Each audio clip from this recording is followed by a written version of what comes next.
Shalom, selamat pagi, salam sejahtera bagi Bapak Ibu Saudara. Kita mengucap syukur kepada Tuhan pagi hari ini kembali kita boleh merenungkan kebenaran firman Tuhan di dalam renungan pagi Embun Hermon. Sebelum kita memulai untuk mendengarkan firman Tuhan, mari kita mempersiapkan hati kita dengan berdoa. Bapa kami yang ada di dalam surga, Bapa yang sangat mengasihi hidup kami, Bapa yang kami kenal di dalam Tuhan Yesus Kristus. Kami berterima kasih kepada Tuhan untuk anugerah Tuhan di dalam hidup kami. Tuhan memberi kesehatan dan kekuatan, Tuhan memberi nafas kehidupan, Tuhan memberi hari yang baru bagi kami. Kami percaya kami boleh ada hari ini, semua oleh karena anugerah dan kemurahan Tuhan yang begitu luar biasa atas hidup kami. Tuhan, sebelum kami memulai aktivitas kami sepanjang hari ini, kami rindu mendengar suara Tuhan melalui firman-Mu pagi hari ini. Berbicaralah kepada setiap kami karena kami siap untuk mendengarkannya. Di dalam nama Tuhan Yesus kami berdoa. Amin. Bapak Ibu Saudaraku yang terkasih dalam Tuhan, pembacaan renungan firman Tuhan pagi hari ini dari surat Galatia pasal 2 ayat 19b sampai 20. Demikian firman Tuhan. Aku telah disalibkan dengan Kristus, namun aku hidup, tetapi bukan lagi aku sendiri yang hidup, melainkan Kristus yang hidup di dalam aku, dan hidupku yang kuhidupi sekarang di dalam daging adalah hidup oleh iman dalam Anak Allah yang telah mengasihi aku dan menyerahkan dirinya untuk aku. Amin. Bapak Ibu Saudaraku yang terkasih dalam Tuhan Yesus, dalam suratnya kepada jemaat di Galatia, Rasul Paulus menegaskan bahwa semua anugerah Tuhan mengalir melalui salib Kristus. Salib adalah inti dari misi Tuhan Yesus datang ke dalam dunia. Tanpa melewati salib, maka kita tidak bisa mengalami kasih Allah.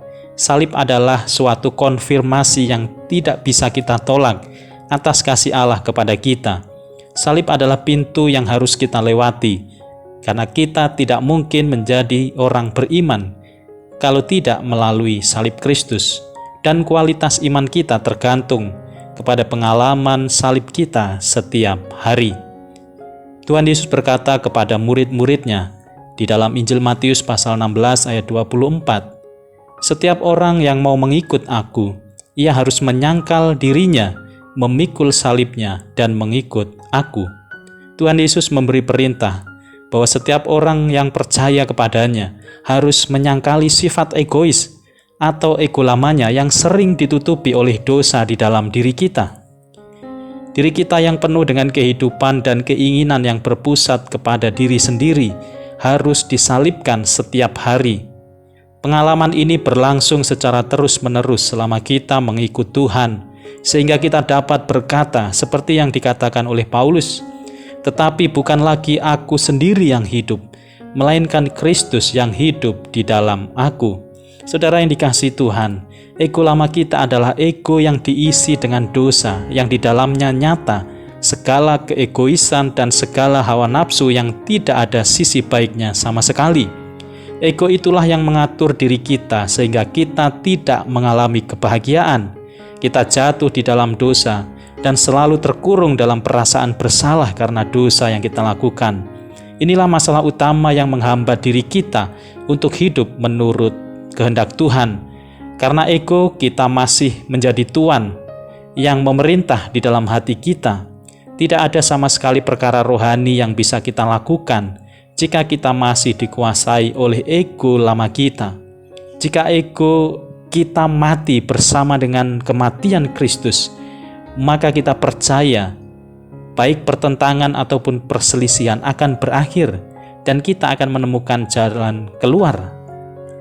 Jangan kita menyibukkan diri untuk menilai apakah orang lain berubah atau tidak, tetapi mari memulai perubahan dari diri kita sendiri, dan mari mengecek apakah ego kita masih menjadi tuan dalam hati kita atau Kristus yang sudah menjadi Tuhan di dalam hati kita. Ketika mematikan ego lama, kita harus mengalami disiplin yang keras seperti ketika kita sedang ditempa, supaya tidak terjadi pengulangan untuk terluka dan untuk melukai orang lain. Hal seperti ini seringkali terjadi di dalam gereja. Ada jemaat yang pernah setia tetapi jatuh di dalam luka hati dan tidak bisa bangun lagi. Atau ada jemaat yang setia melayani namun buah kehidupannya tidak baik. Pada waktu itulah kita harus mengecek kematian ego lama kita. Ketika hati kita masih sering terluka karena perbuatan orang lain, maka sebenarnya ego kita hanya pingsan atau tidak mati dengan sungguh-sungguh. Luka hati berasal dari dosa. Karena itu, kita harus berdoa dan berkata kepada Yesus, "Aku sudah mati bersama salib Kristus." Saudara yang dikasihi Tuhan, kekristenan bukanlah agama yang lemah. Kita bukan tidak punya hak untuk membalas kejahatan yang dilakukan orang lain kepada kita. Namun Tuhan Yesus memilih berbuat dengan cara yang lain. Waktu Yesus mati di kayu salib, Yesus tidak menyalahkan orang lain. Tuhan Yesus tetap diam dan tidak mengutuk, tidak marah, tidak membenci. Dia hanya berdoa sambil berkata, "Ya Bapa, ampunilah mereka, sebab mereka tidak tahu apa yang mereka berbuat." Inilah teladan salib yang harus kita ikuti sebagai murid-murid Kristus. Ketika kita melakukan apa yang dilakukan oleh Tuhan Yesus, pada saat itulah akan terjadi perubahan di dalam diri kita. Kemudian akan terjadi perubahan kepada orang lain. Kematian ego kita perlu terjadi terus-menerus setiap hari di dalam kehidupan kita. Ketika kita berubah, maka semua akan berubah. Walaupun situasi lingkungan mungkin tidak berubah. Inilah yang dinamakan mujizat Tuhan, yaitu di mana Tuhan memakai kita untuk membawa perubahan. Dimulai dari diri kita yang berubah, kemudian kepada keluarga kita, kepada gereja kita, bahkan kepada orang-orang yang ada di sekitar kita.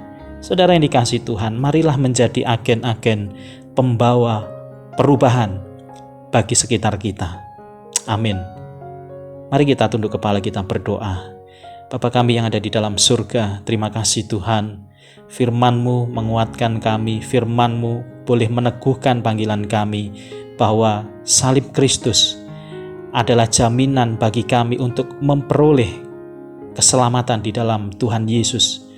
Biarlah setiap hari ya Tuhan, Engkau menolong kami untuk kami terus menang melawan ego, melawan hawa nafsu, melawan perbuatan-perbuatan kedagingan yang sering kali akan berperang di dalam hati kami. Kami percaya dengan pimpinan dan pertolongan Roh Kudus kami akan menang terhadap segala hawa nafsu dan terhadap segala ego kami masing-masing. Dan kami mau hidup di dalam pimpinan Tuhan, kami mau hidup di dalam perkenanan Tuhan, sehingga apa yang kami lakukan, apa yang kami kerjakan, Tuhan yang kami muliakan, dan biarlah banyak orang yang boleh diberkati melalui kesaksian hidup kami. Terima kasih Tuhan, kami menyerahkan kehidupan kami sepanjang hari ini, kami menyerahkan pergumulan-pergumulan kami menyerahkan setiap kerinduan hati kami. Ya Tuhan, Engkau adalah Allah yang menopang hidup kami. Kami berdoa Tuhan, jika saat ini ada di antara kami yang sedang mengalami kelemahan secara fisik, apapun kelemahan yang dirasakan, kami percaya Tuhan, di dalam nama Yesus, oleh kuasa bilur darah Yesus, kami yang lemah dikuatkan, kami yang sakit disembuhkan, kami yang susah dihiburkan di dalam sukacita Roh Kudus.